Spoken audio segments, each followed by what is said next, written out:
So yun na nga, ibabalik ko ang PBA Games Prediction. Namiss ko lang gawin ng mga ganitong content ulit at gagawin ko rin to sa NBA. So ang first game nga is TNT versus NLEX Road Warriors. Tagal-tagal din napahinga yung TNT. Simula nung laban nila nung championship sa Ginebra.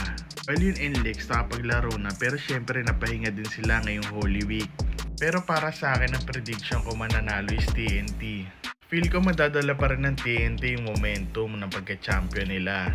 Tsaka inspire sila ngayon makapag-Grand Slam. Kung tataya kayo sa NLEX, mga plus 8.5. Kung sa TNT naman kayo tataya, minus 5.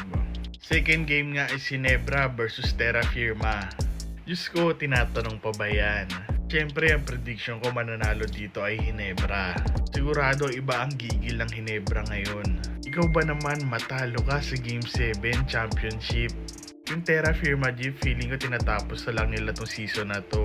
Kung tataya kayo sa Ginebra San Miguel, minus 8. Kung tataya kayo sa Terra Firma Jeep, plus 12.